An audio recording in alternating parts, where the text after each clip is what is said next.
इस वीडियो में हम देखने वाले हैं एडोब पेज मेकर के अंदर व्यू मेन्यू क्या होता है और व्यू मेन्यू के सारे ऑप्शन कैसे काम करते हैं। इसके लिए सबसे पहले अपना पेज मेकर ओपन कर लेते हैं। जैसे हमने पेज मेकर ओपन कर लिया है उसके अंदर हमने एक पेज लेके रखा है यहाँ पे, क्लियर। इसके अंदर हम कुछ मैटर टाइप कर लेते हैं। तो यहाँ हमने टेक्स्ट लिख लिया है। अब हमें व्यू मेन्यू पे जाना है। व्यू मेन्यू पे जाने के बाद सबसे पहला जो ऑप्शन हमें दिया है वो दिया है हमें जूम इन का। तो जूम इन क्या होता है, बेसिकली जब भी आप किसी पेज को जूम करना होता है तब हम जूम इन का इस्तेमाल करते हैं। इसका शॉर्टकट होता है कंट्रोल+।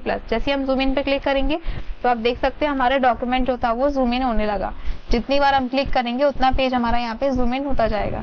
देन अगर कीबोर्ड से हम कंट्रोल+ यूज करते हैं तब भी ये जूम इन होता है, और अगर कीबोर्ड से हम कंट्रोल- करेंगे तो ये जो पेज है हमारा वो क्या होगा, जूम आउट हो जाएगा। जैसे हम व्यू पे जाते हैं, जूम आउट पे हम क्लिक करेंगे अगेन तो ये जूम आउट हो गया। फिर से हमें जूम आउट करना है तो हम और भी इसको जूम आउट कर सकते हैं। क्लियर, तो समझ नहीं आ रहा है। तो प्लस करने से, कंट्रोल+ से हमारा पेज जो है वो जूम इन होता है, और कंट्रोल- करने से हमारा जो डॉक्यूमेंट है वो क्या होता है, जूम आउट होता है। जस्ट इसी के बाद आपको जो व्यू मेन्यू है उसके अंदर जो अगला ऑप्शन दिया है वो हमें दिया है एक्चुअल साइज का। एक्चुअल साइज क्या होता है, बेसिकली जैसे मान के चलिए हमारा पेज इतना जूम हो गया तो, और हैंड टूल की सहायता से हम इसको ऐसे ऊपर नीचे ओवरलैप कर सकते हैं। क्लियर। अब इसका एक्चुअल साइज क्या है, मतलब पेज मेकर पे जिस तरीके से काम किया जाता है उसका पेज का साइज क्या है। तो हम व्यू पे जाएंगे, एक्चुअल साइज पे हम क्लिक कर देंगे तो ये कुछ इस टाइप से आ जाएगा। हैंड टूल की सहायता से हम इसे ऊपर नीचे कर सकते हैं, तो ये कुछ इस टाइप से आ रहा है। क्लियर। अब इसी के बाद आपको जो अगला ऑप्शन दिया है हमें व्यू मेन्यू के अंदर, वो हमें दिया है यहाँ पे फिट ऑन विंडो। क्या होता है फिट ऑन विंडो में कि आपको आपका जो पेज है यानी कि आपको जो सॉफ्टवेयर दिख रहा है उसके हिसाब से आपको पूरा डॉक्यूमेंट एक बार में प्रीव्यू करा देगा। जैसे हम यहाँ क्लिक कर देते हैं, देखिए तो आपको ऊपर से लेकर नीचे तक पूरा डॉक्यूमेंट आपको एक ही विंडो में दिखाई दे रहा है। तो ये काम करता है यहाँ पे व्यू मेन्यू के अंदर फिट इन विंडो का ऑप्शन। इसी के बाद हमें अगला ऑप्शन दिया है ये वाला पेस्ट मोड का ऑप्शन। ये क्या काम करता है कि आपका जो पेज मेकर में पेज पे आप जो काम करते हैं वो आपको दिखाएगा। जैसे हम यहाँ क्लिक करते हैं, देखिए तो हमारा जो पेज है वो इतना सा है और बाकी का ये जो है वर्किंग एरिया है, और इस पे भी हम काम कर सकते हैं। यानी कि इतने बड़े एरिया पे हम पेज मेकर में काम कर सकते हैं। बट अगर प्रिंट आएगा तो प्रिंट किसका आएगा, जो हम पेज पे लिखेंगे प्रिंटेबल डॉक्यूमेंट केवल इसी पे आता है, बाकी इतने एरिया में हम कुछ भी काम कर सकते हैं। इसी के अंदर वापस जाएंगे और हम इसको फिट इन विंडो कर देते हैं। तो ये कुछ इस टाइप से आ गया। अब व्यू पे जाते हैं, इसी के बाद हमें अगला ऑप्शन दिख जाएगा वो है जूम का, जूम टू। तो यहाँ हम zoom in zoom out 1 by 1 करके कर रहे हैं, और अगर हमें परसेंटेज वाइज करना है तब हम जूम टू पे जाते हैं। जैसे 25% करना है तो हमने यहाँ पे क्लिक किया, वापस व्यू पे गए, जूम टू पे क्लिक किया, 50% करना है तो 50 कर दिया हमने। अगेन हमें जूम पे हम वापस गए और 70% करना है तो 75% कर दिया। अगर हमें 14% करना है, 400% करना है तो 400% कर दिया। 100% करना है तो 100 पे हम कर देते हैं। ठीक है, तो ये अलग अलग ऑप्शन दिया। और अगर हमें फिट ऑन स्क्रीन करना है या फिट इन स्क्रीन करना है तो हम यहाँ क्लिक कर देते हैं। जस्ट इसी के बाद हमें जो अगला ऑप्शन दिख रहा है वो दिया है हाइट रूलर्स का ऑप्शन दिया है। रूलर हम जानते हैं क्या होता है, रूलर पर जो स्केल जैसा बन के आ रहा है ये होता है। इसमें हम जो रूलर होते हैं ये वाले, इसको हम यहाँ पे लेफ्ट और यहाँ पे टॉप में दिया रहता है। इसको अगर हमें नहीं देखना है, हाइड करना है, तो हम व्यू पे जाएंगे और हाइड रूलर पे हम क्लिक कर देंगे। देखिए आप यहाँ का भी रूलर हट गया और यहाँ का भी हट गया। रूलर को यहाँ से वो हाइड कर देता है। देन अगर हमें उसको वापस शो कराना है तो हम व्यू पे जाएंगे और फिर हम यहाँ पे शो रूलर पे हम क्लिक कर देते हैं, तो ये यहाँ पे आ गया।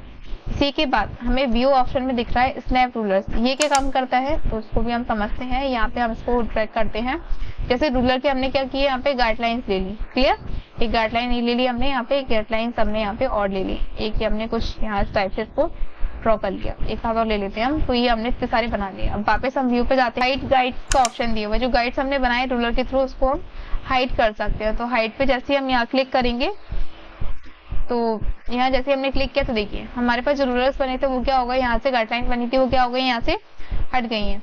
ठीक है, अगर इसको वापस शो कराना है तो व्यू पे जाएंगे, गाइडलाइंस शो गाइडलाइंस पे हम क्लिक करेंगे और ये वापस एक्टिवेट हो गया। हाइड करनी है गाइडलाइंस, हाइड पे हमने क्लिक किया, शो करानी है गाइडलाइंस, हम शो करा सकते हैं। देन इसी के बाद हमें व्यू में ऑप्शन दिया है ये स्नैप टू गाइडलाइंस, ये हमें दिया हुआ है। इसके बाद दिया है लॉक गाइडलाइंस। जैसे अभी क्या हो रहा है, ये गाइडलाइंस जो दिख रही है इसको हम बड़ा छोटा कर सकते हैं। देखिए आप, जैसे हम मूव टूल लेते हैं और गाइडलाइन पे हमने क्लिक किया, इसको हम एडजस्ट कर सकते हैं। देखा यहाँ पे, तो इस गाइडलाइन को हम अपने हिसाब से एडिट कर रहे हैं। यहाँ ये कुछ इस टाइप से आ गया और इस गाइडलाइन को उठाएंगे हम, यहाँ इस टाइप से एडिट कर लेंगे। तो हम चाहते हैं जो हम एडिटिंग कर पा रहे हैं ये एडिटिंग हम ना करें, जो गाइडलाइन हमारी वो लॉक हो जाता है। उस कंडीशन में हम व्यू पे जाएंगे और लॉक गाइडलाइंस पे हम क्लिक कर देंगे, तो ये हमारी गाइडलाइन जो थी वो क्या हो गई, लॉक हो गई। अब इसको हम मूव नहीं करा सकते हैं। क्लियर। अगर वापस मूव करानी है तो हम यहाँ पे अनलॉक पे क्लिक कर देंगे। अब इसके बाद हमें दिख रहा है यहाँ पे क्लियर रूलर्स। अगर क्लियर अनलॉक कर दे पहले से हम, फिर हम यहाँ जाते हैं और क्लियर रूल्स गाइडलाइन पे हम क्लिक कर देते हैं। ये जो हमने बनाया इसको क्लियर करना है तो क्लियर हम कर देते हैं। क्लियर, तो ये यहाँ पे क्या हुआ, ये क्लियर हो गया। अब इसी को हम दोबारा से ट्रैक करते हैं। यहाँ पे एक गाइडलाइन हमने ये बना लिया, दूसरा हमने यहाँ बनाया, एक हाथ और ले लेते हैं हम, यहाँ पे कुछ इस टाइप से हमने इसको ड्रॉ कर लिया। एक और बनाते हैं हम, यहाँ पे गाइडलाइन सी हमने बना ली। देन एक और हम ड्रॉ करेंगे, तो यहाँ कुछ इस टाइप से हमने गाइडलाइंस यहाँ तैयार कर ली है। ठीक है, अब इसको समझने के लिए हम क्या करेंगे, एक शेप बना लेंगे। एक शेप हमने बनाया ये वाला, और इसके अंदर हमने कलर डाल दिया यहाँ से ब्लैक। तो आपको दिख रहा है यहाँ पे आपको गाइडलाइन बिल्कुल क्लियर दिखाई दे रही होगी। गाइडलाइंस हमारी कहाँ है, शेप के ऊपर है ये वाली लाइन है। अब इसको हम जाएंगे व्यू मेन्यू के अंदर, और यहाँ दिया है सेंड टू बैक का ऑप्शन। अगर हम यहाँ क्लिक करते हैं तो देखिए गाइडलाइंस जो थी हमारे शेप के पीछे चलेंगी।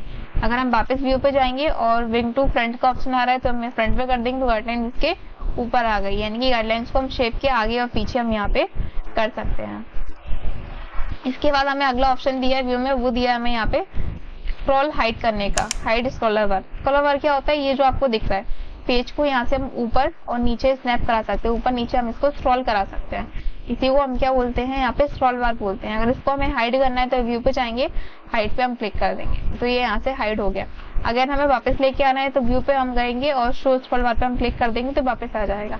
इस तरीके से हम अपना यहाँ पे एडोब पेज मेकर के अंदर व्यू मेन्यू का यूज करते हैं। आई होप आपको आज की वीडियो में इतना समझ में आया होगा। बाकी का जो हमारे टॉपिक्स रह गए हैं उसको हम अगले पार्ट में कवर करते हैं।